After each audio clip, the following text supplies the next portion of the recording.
Content warning. I will be discussing some very heavy topics in this video, including PTSD, suicide, miscarriage, anti-Black violence, child sexual abuse, incest, child soldiers, the genocide in Palestine, and general existential horror. Also, spoilers for Metal Gear Solid 1 and 2. This is not a lazy beat-by-beat summary of a video game.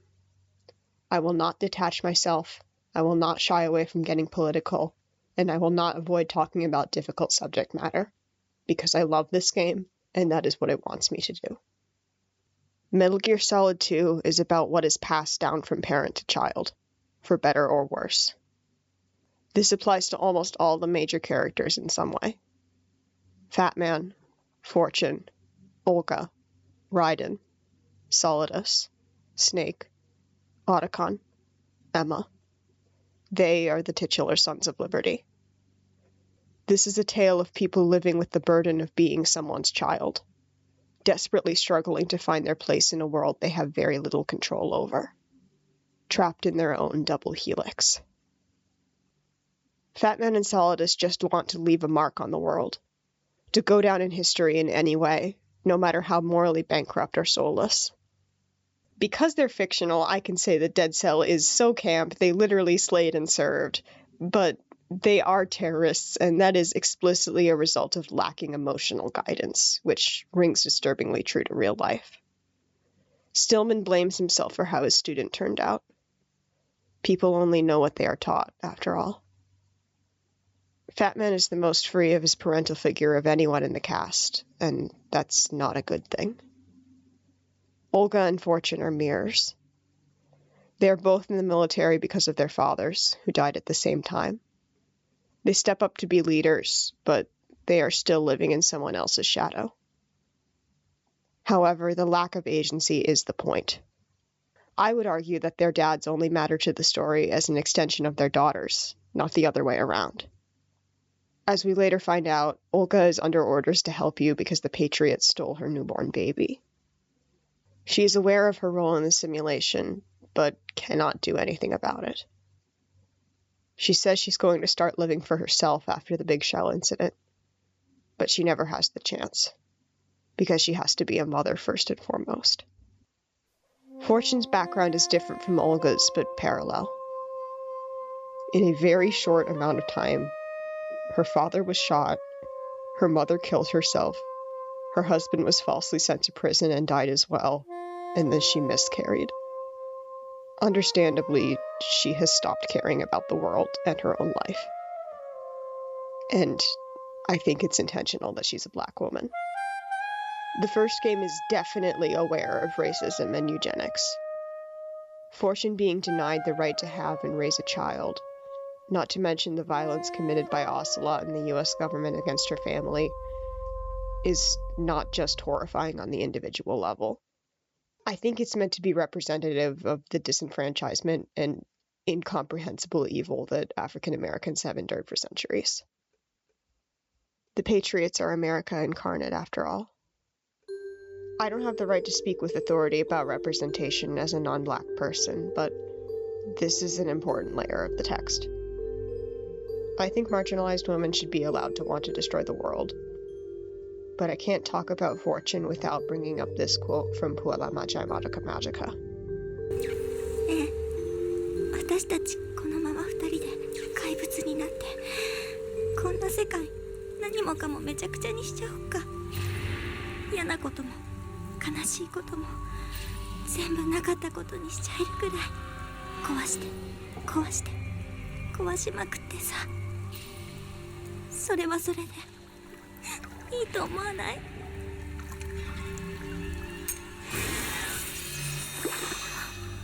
もう一つ頼んでいい？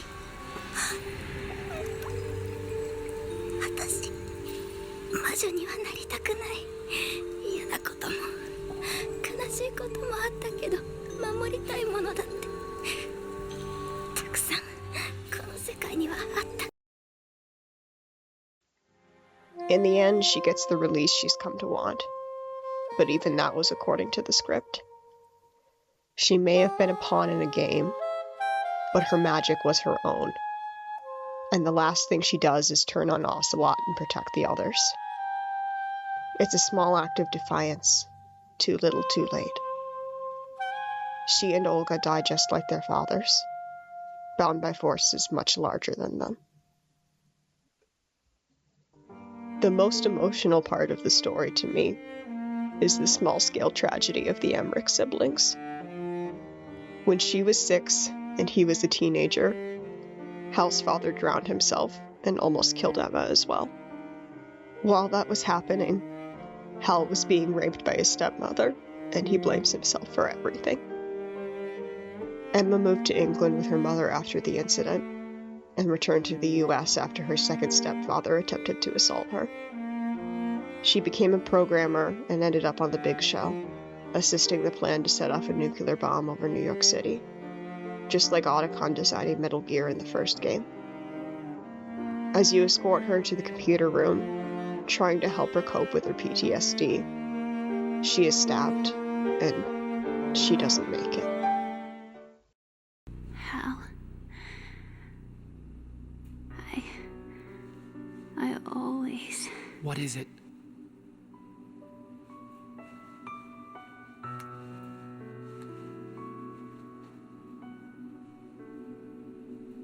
wanted to see you again.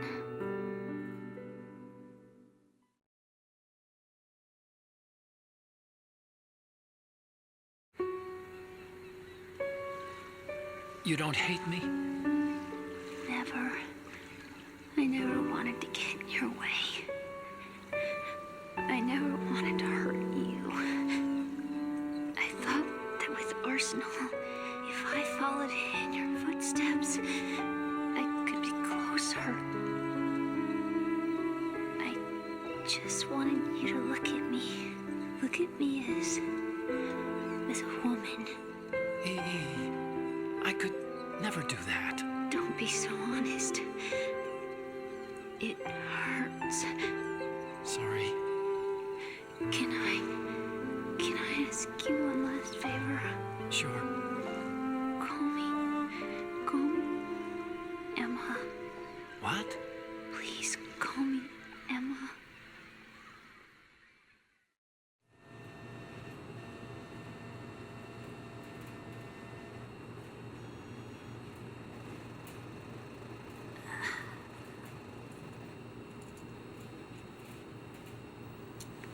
What's wrong with EE?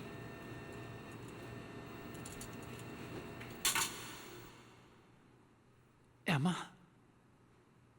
Emma? Emma? Emma? Answer me!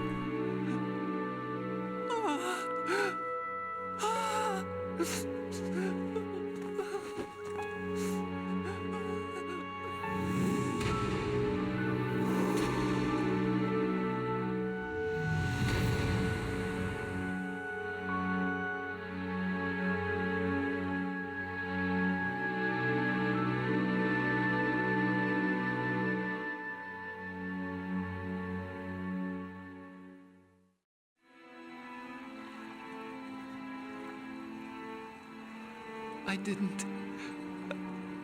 didn't leave you.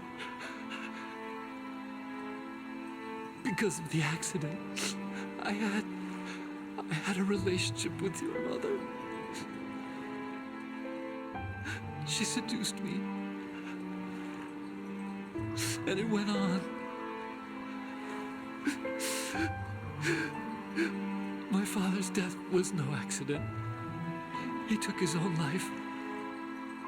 It was my fault, all my fault. Forgive me, Emma.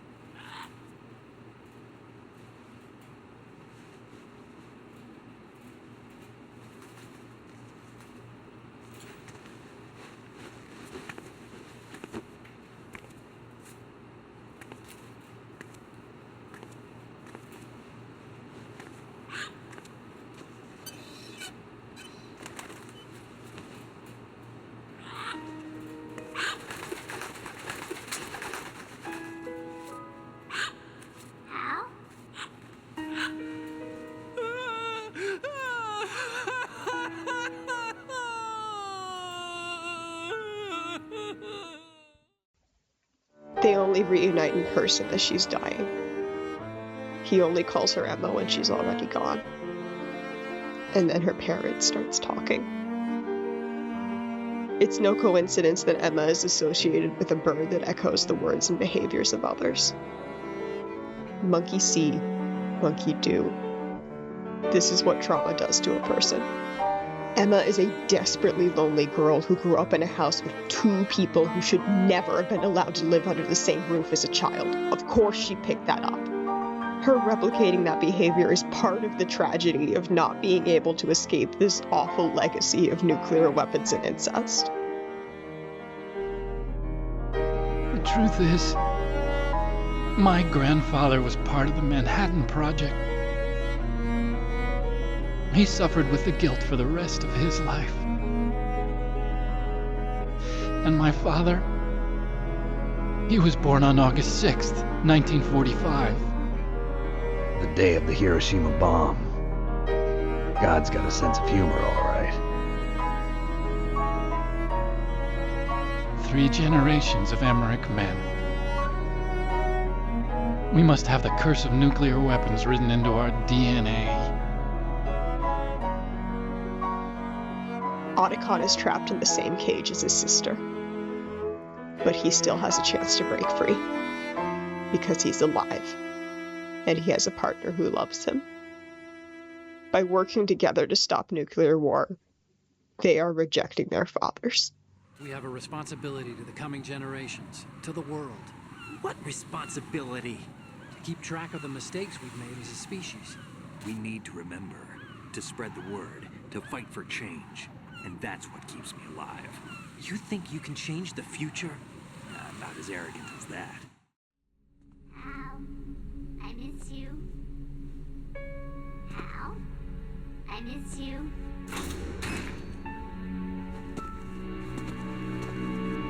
I miss you. I miss you.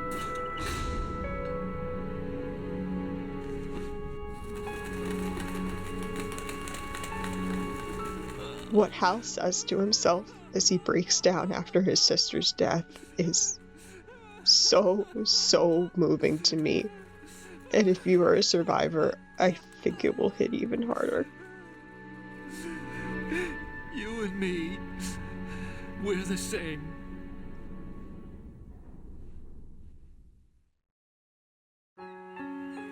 Both you and I, we were always alone.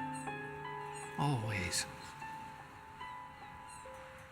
We only wanted to be loved. We were always waiting. Waiting for somebody. Somebody who would love us, but we were wrong. You can't wait to be loved. You have to go out and find it.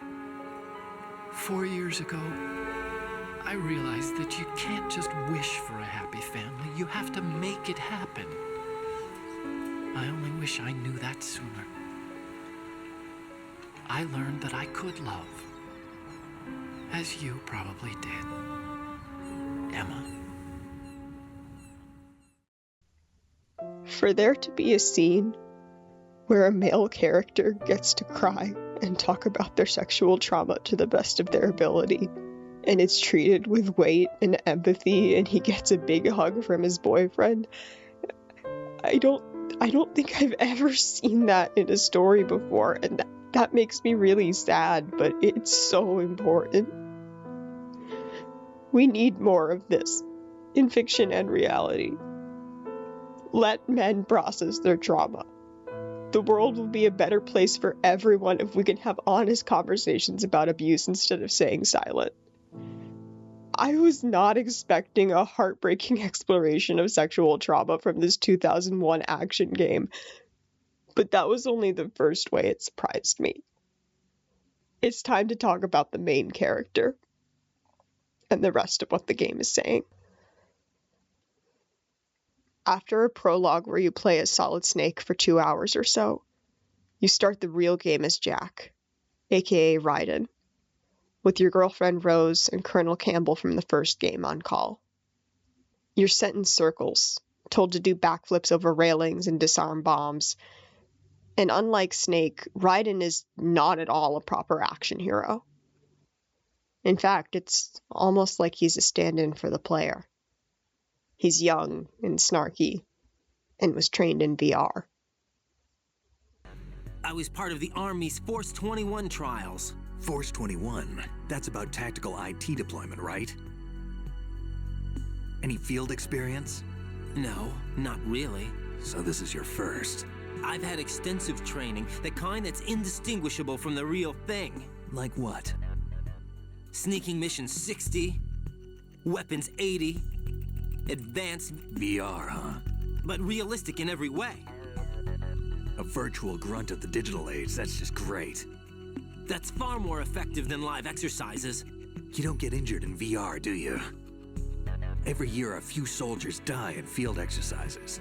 There's pain sensation in VR and even a sense of reality and urgency. The only difference is it isn't actually happening. That's the way they want you to think, to remove you from the fear that goes with battle situations. War is a video game. What better way to raise the ultimate soldier? The truth is, I always wanted to become a fighter pilot. I fell in love with jets watching them in the movies. You'd be surprised how many people say the same thing. But I didn't want to kill people.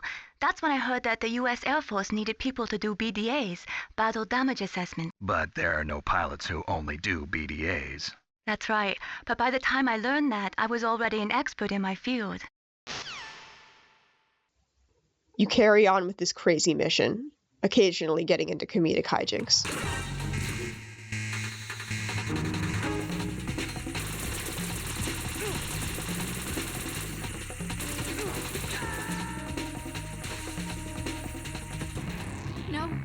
No! Jack, please answer me! Jack! You encounter a third-party ninja who almost cuts off Ocelot's arm, and go to rescue a hostage who immediately dies of a heart attack. How curious, it's just like the first game. You go to rescue the president, and... Can we talk about, I'm prepared to face the consequences of my betrayal. What are you... What the... You're a man? Well, who are you? A few things. One, absolutely wild thing to include in this video game. 2, this is like 15 years pre-Me Too. 3, Kojima just predicted Trump. People talk about The Simpsons predicting things. How have I never heard anything like that about Metal Gear Solid 2? Speaking of which... It is a means to preserve the world as it is. It will establish a new form of control. The Patriots will use it to keep their place as the country's true rulers. Right now, they feel pressured and threatened. By what? They fear an overabundance of digital information. The world will drown in the coming flood of information, and they along with it. The Arsenal plans include a system to digitally manage the flow of information, making it possible to shape the truth for their own purposes. Well, in this day and age, information emerges from every direction and is freely distributed. A variety of information gathered by servers employing the latest in high-speed communication networks and P2P technology is rapidly circulated to individuals. In fact, the speed of this circulation process is accelerating on an almost daily basis. The Patriots seem to be afraid of this development. Apparently, they believe that their role will shift from dominant to dominated. Now, look at it like this. Political scandal, corporate corruption, up until now, the Patriots have managed to keep a lid on these and other self-serving events. But with their existing data processing system, they're no longer able to effectively control the flow of information generated at the individual level. With the newly created system, they can fully regulate digital information. High-level information can be categorized in stages, given clearance levels, and deleted as necessary, never to be seen by the public. By deleting such information, the Patriots can shape the course of history as they see fit. So what we're talking about is one huge censorship system for deleting information which might be inconvenient to the Patriots. The plot of this game is the US government making an AI to censor the internet because it is afraid of the democratization of information.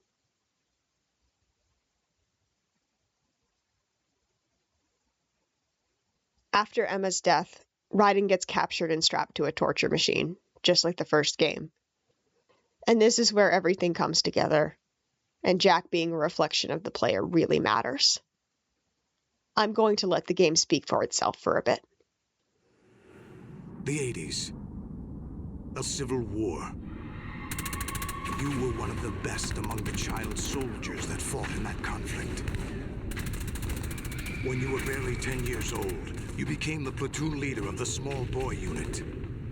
At the time, your outstanding kill record earned you several nicknames, including White Devil and Jack the Ripper. Jack, I was your godfather. I named you. When the war ended, you disappeared from the relief center. I wondered what happened to you. I should have known they would recruit you. Jack, is it true? What Solidus said? Yes. It's unbelievable. Drafting small children, sending them to war? It's not allowed under international conventions.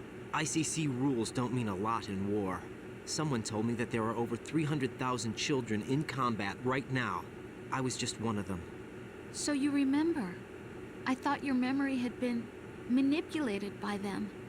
It was, but I have nightmares every day. Pieces of the past I can't put together. Why didn't you tell me? You couldn't begin to understand. You wouldn't know that until you try me. I didn't want you to get hurt. There was never a real reason for me to fight, except that someone put a gun in my hand. And that someone was him. It wasn't your fault. If I survived the day's fight, I was praised, fed, and had a bed to sleep in. I think I was only 6 when I held my first AK. But I'm not even sure of that. Jack. I'm not like Snake. I never questioned why we fought. There was no purpose, no way out. They give you a gun, you ask how many to kill. If you didn't, you were the one they shot instead. It's okay. No one is blaming you. We were shown Hollywood action films every day. The kind with macho guys and big guns. They call it image training. They built us from the ground up into killing machines. We were fed once a day. I can still taste the gunpowder they mixed into the food. Gunpowder? In the food? The gunpowder had toluene in it, giving it hallucinogenic properties. It kept us drugged, controllable. Oh my God!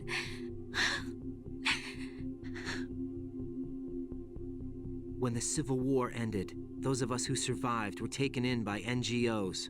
They gave me a new life in the States. I can't complain. But nothing's changed.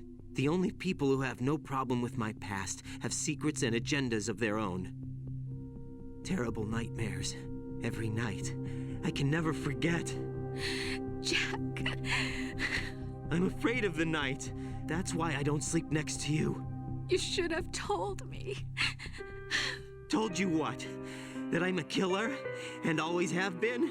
No, no. What I hate more than anything else in the world is my own past. I didn't want you or anyone to know about it. Now I know why I was chosen for this mission. No one can take him on, take him down, except me. I've been kept alive this long for this. I knew as soon as I saw Solidus. Jack, I love you the way you are now. You have to believe me. I didn't know anything about you, I admit that. Where you were born, how you grew up. But I know that now. And I know that what I feel for you can only get better. And I'll share in your past if that's the price. It doesn't work that way. No one can share the burden of what I've done. It's not one of those warm and fuzzy things couples share. I accept the good and the bad, Jack. That's what you do for someone you love. I don't want to share my past with anyone. I just want to forget about it. Jack, I haven't told you, about what I've done. The last 2 years with you, it's been more than I've ever hoped for. Jack. But I can't go any farther. I know you want to get married. But I can't. I can't risk starting a family. There's no way to erase my childhood. It's all right, Jack. Please, don't say any more.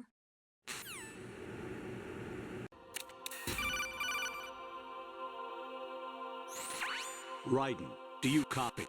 You must continue your mission. I've lost all my gear. I need to locate Snake.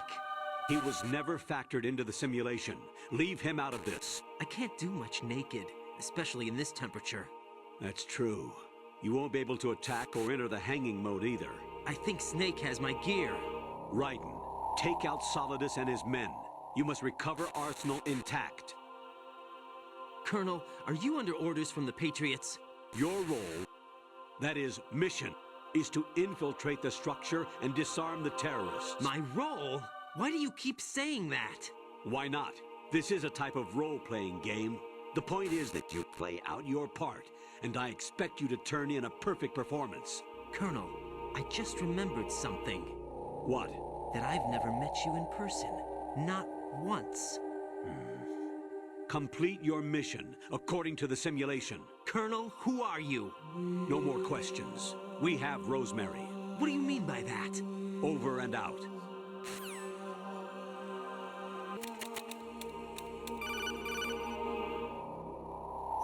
Raiden, turn the game console off right now. What did you say?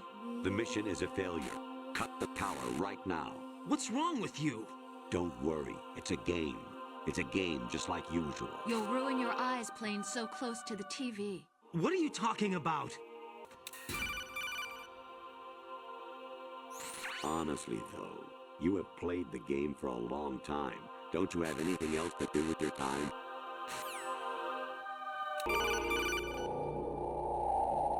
Actually, there is something I have been meaning to tell you, but I just couldn't. I think you should know, though. On Saturday morning last week, I saw a guy leaving Rosemary's room. How should I put it? It was like they were intimate. I'm sorry. Sorry to bring this up during the mission, but...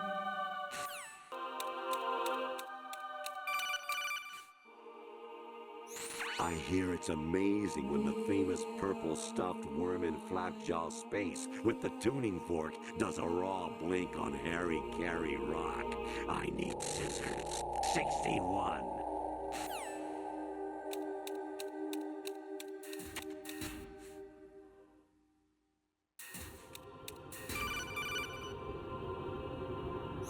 President Baker should be somewhere to the south of where you blasted through the wall. Hurry and save him before the terrorists discover his code.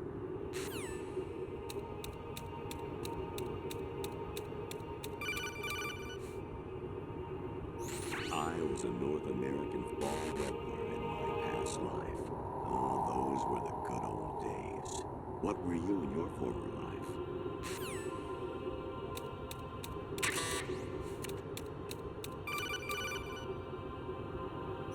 Your mission is to infiltrate the Fortress Gallowade, rescue the hostages, and neutralize Metal Gear before its assembly is complete.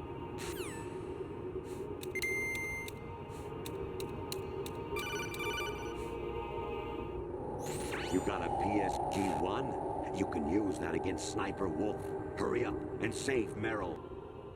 That day at Federal Hall 2 years ago, it wasn't a coincidence.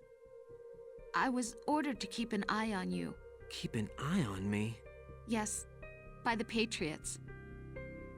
You're a spy? I suppose. Yes. It's an ugly word. Are you still there? Was sleeping with me a part of the job? I fell in love with you. How could anyone? I can't excuse what I did. I've reported every detail of your personal life to them these 2 years. What you did, said, everything. Must have been fun. But some things I didn't tell anyone. Like what I felt for you. So that's why you were involved in this mission. I should have known. Why else would they toss an analyst into the mix at the last minute? I'm sorry. I know what I did was wrong. No matter where I go, I get used. I reinvented myself to suit your tastes. Hairstyle, clothes, the way I moved, things I talked about. You say you love the color of my hair, my eyes. They're not even real.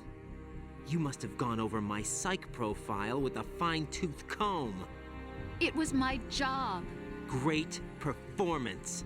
Had me completely fooled. What I really wanted was for you to see the real me. It hurt to play out this artificial romance. It was worse to lie to myself than to you. The more love you gave me, the more it hurt. Because I knew the person you loved was just a character. So it was artificial on my end too.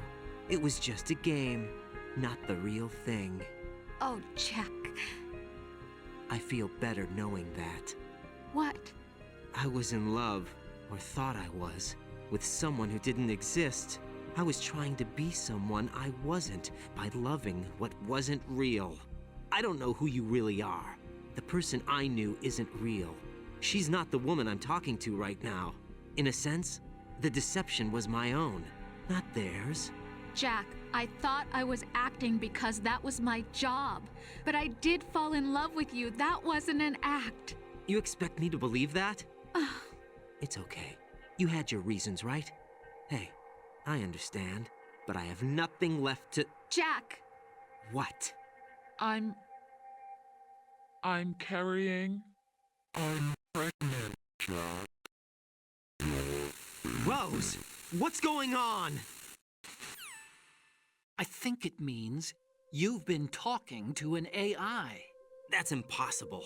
The virus may be starting to affect GW, which would explain the Colonel's behavior. It was all an illusion? Everything I've done so far? Raiden. Snake, what's happening around here? I don't know. What I do know is that you're standing right here in front of me. Not an illusion. Flesh and blood.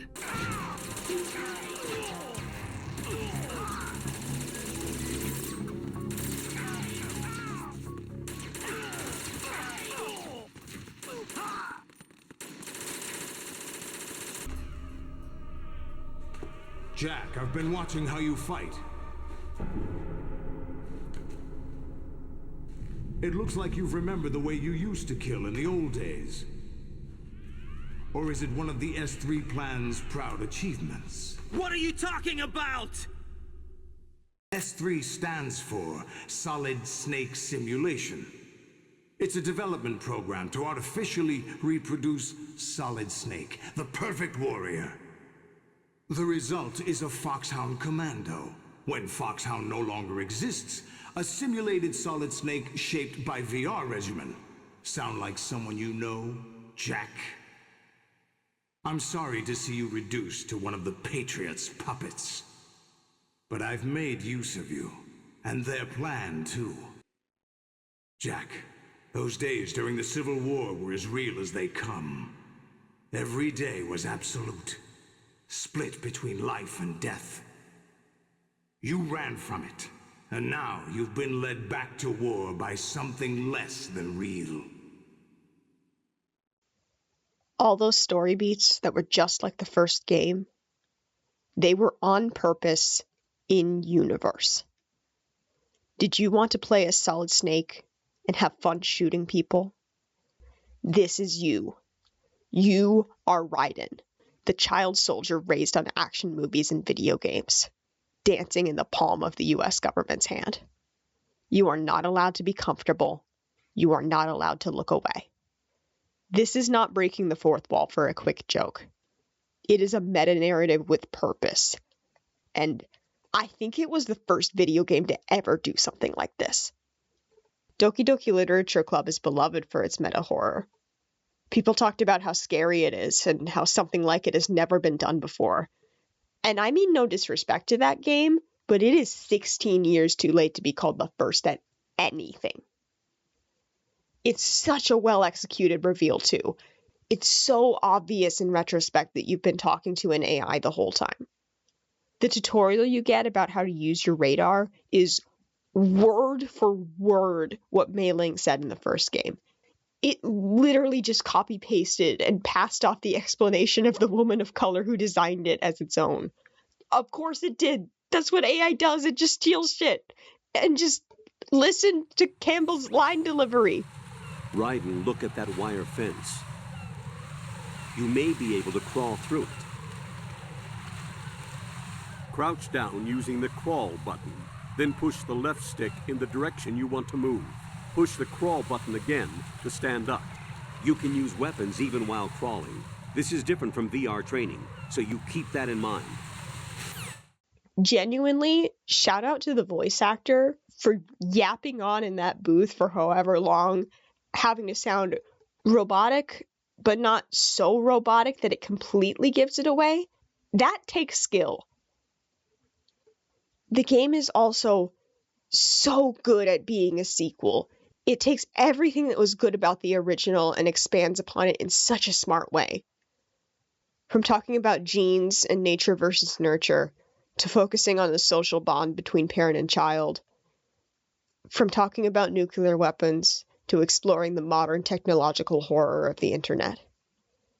From breaking the fourth wall and calling out the player for enjoying the violence they committed in game once, to having it be a core part of the story and themes.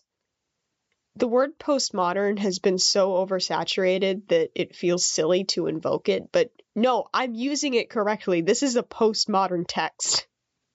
This is what you can do with a science fiction story.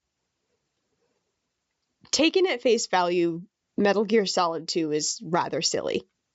Obviously, there is not actually an AI that secretly controls the US government. But if you think of the Patriots as America concentrate, there is a lot of meaning that can be decoded. I am once again going to let the game do the talking, because this is one of the most haunting scenes in all of fiction. Raiden, are you receiving? We're still here. How's that possible? The AI was destroyed. Only GW. Who are you? To begin with, we're not what you'd call human. Over the past 200 years, a kind of consciousness formed layer by layer in the crucible of the White House. It's not unlike the way life started in the oceans 4 billion years ago. The White House was our primordial soup, a base of evolution. We are formless. We are the very discipline and morality that Americans invoke so often. How can anyone hope to eliminate us? As long as this nation exists, so will we. Cut the crap! If you're immortal, why would you take away individual freedoms and censor the net? Jack, don't be silly. Don't you know that our plans have your interests, not ours, in mind? What? Jack, listen carefully, like a good boy. The mapping of the human genome was completed early this century. As a result, the evolutionary log of the human race lay open to us. We started with genetic engineering, and in the end, we succeeded in digitizing life itself. But there are things not covered by genetic information. What do you mean? Human memories, ideas, culture, history. Genes don't contain any record of human history. Is it something that should not be passed on? Should that information be left at the mercy of nature?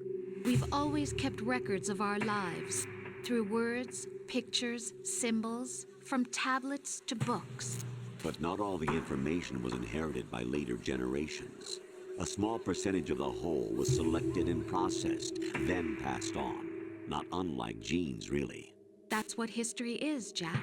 But in the current digitized world, trivial information is accumulating every second, preserved in all its triteness, never fading, always accessible. Rumors about petty issues, misinterpretations, slander. All this junk data, preserved in an unfiltered state, growing at an alarming rate. It will only slow down social progress, reduce the rate of evolution. Raiden, you seem to think that our plan is one of censorship. Are you telling me it's not? You're being silly. What we propose to do is not to control content, but to create context. Create context? The digital society furthers human flaws and selectively rewards development of convenient half-truths. Just look at the strange juxtapositions of morality around you. Billions spent on new weapons in order to humanely murder other humans. Rights of criminals are given more respect than the privacy of their victims. Although there are people suffering in poverty, huge donations are made to protect endangered species. Everyone grows up being told the same thing. Be nice to other people. But beat out the competition. You're special. Believe in yourself and you will succeed. But it's obvious from the start that only a few can succeed. You exercise your right to freedom, and this is the result. All rhetoric to avoid conflict and protect each other from hurt. The untested truths, spun by different interests, continue to churn and accumulate in the sandbox of political correctness and value systems. Everyone withdraws into their own small gated community, afraid of a larger forum. They stay inside their little ponds, leaking whatever truth suits them into the growing cesspool of society at large. The different cardinal truths neither clash nor mesh. No one is invalidated, but nobody is right. Not even natural selection can take place here. The world is being engulfed in truth.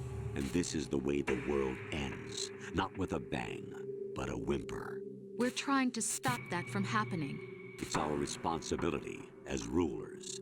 Just as in genetics, unnecessary information and memory must be filtered out to stimulate the evolution of the species. And you think you're qualified to decide what's necessary and not?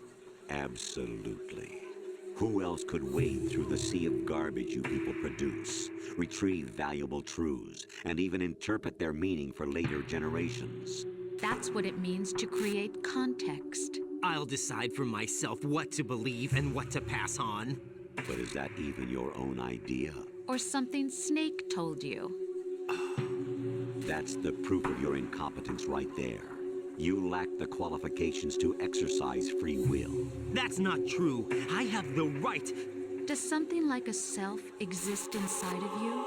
That which you call self serves as nothing more than a mask to cover your own being. In this era of ready-made truths, self is just something used to preserve those positive emotions that you occasionally feel. Another possibility is that self is a concept you conveniently borrowed under the logic that would endow you with some sense of strength. That's crap! Is it? Would you prefer that someone else tell you? All right then. Explain it to him. Jack, you're simply the best, and you got there all by yourself. Oh, what happened? Do you feel lost? Why not try a bit of soul searching? Don't think you'll find anything, though. Ironic that although self is something that you yourself fashioned, every time something goes wrong, you turn around and place the blame on something else. It's not my fault. It's not your fault. In denial, you simply resort to looking for another, more convenient truth in order to make yourself feel better. Leaving behind in an instant the so-called truth you once embraced. Should someone like that be able to decide what is truth? Should someone like you even have the right to decide? You've done nothing but abuse your freedom. You don't deserve to be free. We're not the ones smothering the world. You are. The individual is supposed to be weak, but far from powerless. A single person has the potential to ruin the world. And the age of digitized communication has given even more power to the individual. Too much power for an immature species. Building a legacy involves figuring out what is wanted and what needs to be done for that goal. All this you used to struggle with. Now we think for you. We are your guardians, after all. You want to control human thought? Human behavior? Of course. Anything can be quantified nowadays. That's what this exercise was designed to prove. You fell in love with me just as you were meant to, after all. Isn't that right, Jack? Ocelot was not told the whole truth, to say the least. We rule an entire nation. Of what interest would a single soldier, no matter how able, be to us? The S3 plan does not stand for solid snake simulation. What it does stand for is selection for societal sanity. The S3 is a system for controlling human will and consciousness.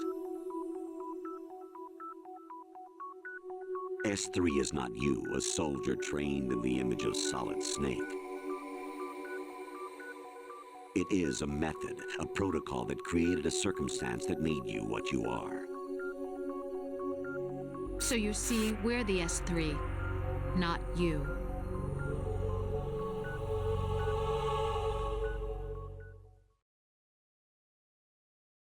What you experienced was the final test of its effectiveness. That's crazy. You heard what President Johnson said. The Arsenal's GW system is the key to their supremacy.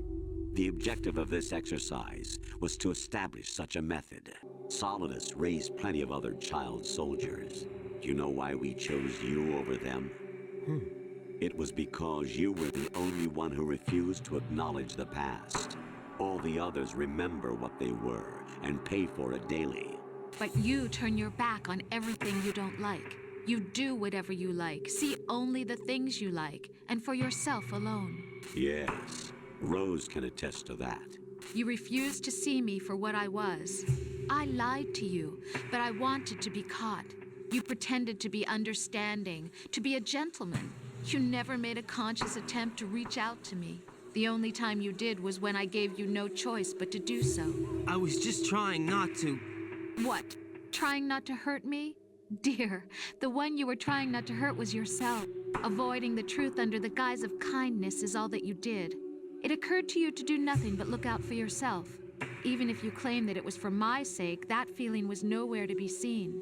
In the end, everything was for your sake. I was never part of the picture. Exactly right. So you see, you're a perfect representative of the masses we need to protect. This is why we chose you. You accepted the fiction we've provided, obeyed our orders, and did everything you were told to. The exercise is a resounding success. Didn't I tell you that GW was still incomplete? But not anymore, thanks to you. Your persona, experiences, triumphs, and defeats are nothing but byproducts. The real objective was ensuring that we could generate and manipulate them. It's taken a lot of time and money, but it was well worth it considering the results. I think that's enough talk. It's time for the final exercise. Raiden, take Solidus down. Think again. I'm through doing what I'm told. Oh, really?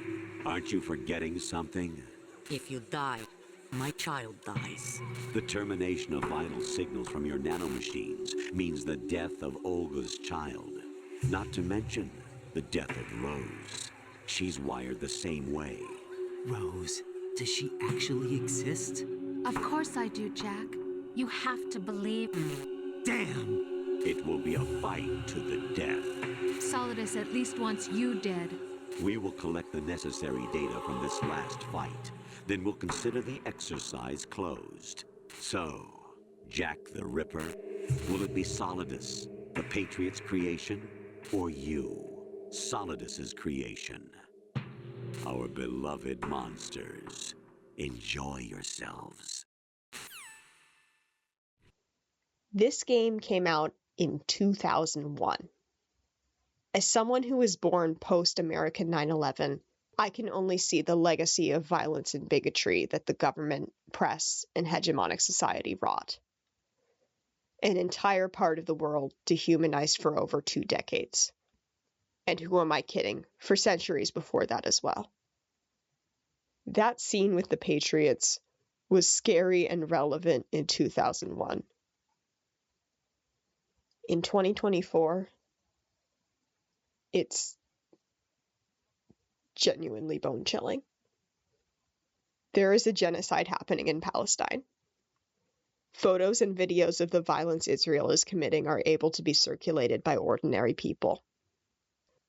Joe Biden is being held accountable by many people for supplying the bombs that are killing children.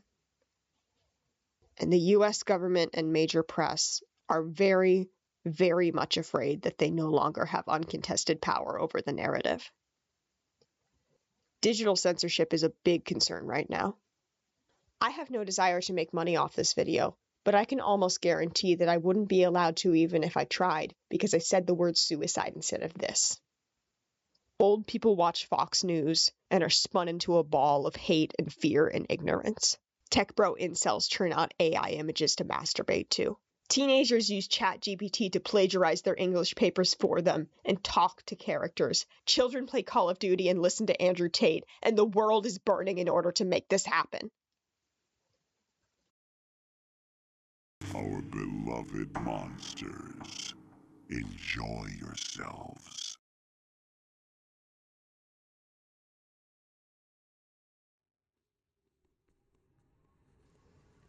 But the message of the game is not nihilism. It is hope in its purest form. Who am I, really? No one quite knows who or what they are. The memories you have and the role you were assigned are burdens you had to carry. It doesn't matter if they were real or not. That's never the point.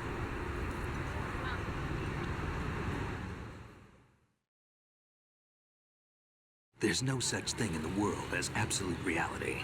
Most of what they call real is actually fiction. What you think you see is only as real as your brain tells you it is. Then, what am I supposed to believe in? What am I going to leave behind when I'm through? We can tell other people about having faith. What we had faith in. What we found important enough to fight for. It's not whether you were right or wrong, but how much faith you were willing to have. That decides the future. The Patriots are a kind of ongoing fiction too, come to think of it. Listen, don't obsess over words so much. Find the meaning behind the words, then decide. You can find your own name. And your own future. Decide for myself? And whatever you choose will be you. I don't know if I can. I know you didn't have much in terms of choices this time. But everything you felt, thought about during this mission is yours. And what you decide to do with them is your choice. You mean start over? Yeah, a clean slate, a new name, new memories. Choose your own legacy. It's for you to decide. It's up to you.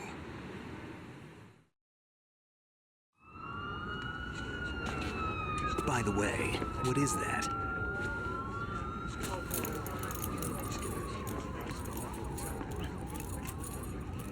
Dog tags.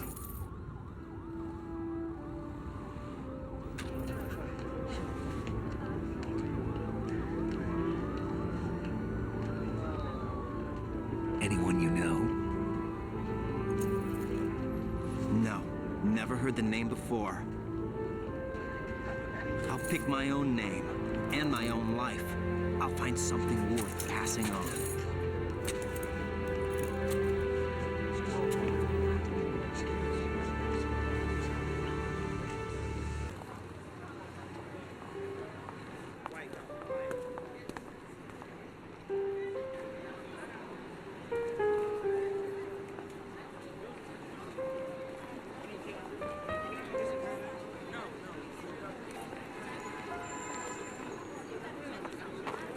I think I found something to pass along to the future. What?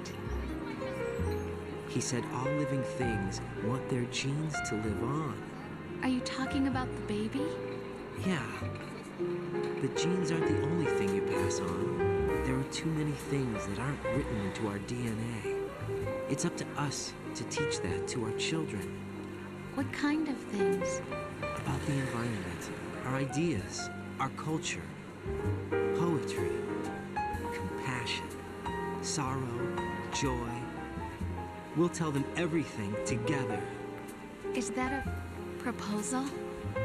This is for your ears only. Life isn't just about passing on your genes. We can leave behind much more than just DNA. Through speech, music, literature, and movies, what we've seen, heard, felt, anger, joy, and sorrow. These are the things I will pass on. That's what I live for. We need to pass the torch and let our children read our messy and sad history by its light. We have all the magic of the digital age to do that with. The human race will probably come to an end sometime, and new species may rule over this planet. Earth may not be forever, but we still have the responsibility to leave what traces of life we can. Building the future and keeping the past alive are one and the same thing.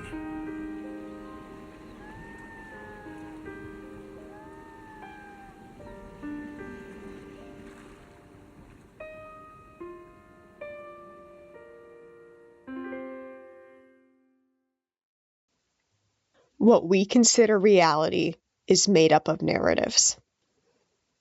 What we consider ourself is shaped in ways we don't even realize. By our parents, by where we grew up, by media, by trauma. And that's fucking terrifying to think about. How much of what makes up me did I have a choice in? Nobody chooses the circumstances of our birth. We just come into existence in a world where people have existed for thousands of years, and we just have to fucking deal with that. The characters in this game are reacting maladaptively to the horror of being a social animal.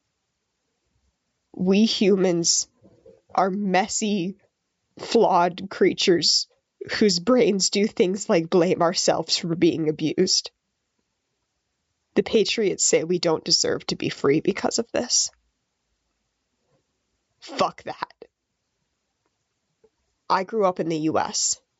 I went to school and they told us how great it was that Columbus discovered America and that our political system was perfectly balanced, while making us pledge allegiance to the flag every day and sing the anthems of the armed forces. I was 6 years old. I did it enthusiastically. They don't teach you anything about the history of entire continents. Of course they don't. If you tell elementary schoolers about the Chiquita Banana Company, they're going to start thinking that America is bad and capitalism is evil, and we can't have that. I imagine this is the case everywhere, but the half-truths and lies of omission they tell you to turn you into a patriot are just evil. But you are not as powerless as society wants you to be. The man wants you to be miserable and feel like you have no choice. But you do. You are the only one who decides who you are. If everything is a construct, then you can build yourself. You just have to think, to question everything you were taught as a child, try to identify the forces that made you who you are, and make your own judgments. To heal yourself is to heal the world. You can create your own happiness. You can create your own future. I need to talk about Monica Helms, the creator of the trans pride flag. Monica was born in 1951. She started living as a woman when she was well into adulthood.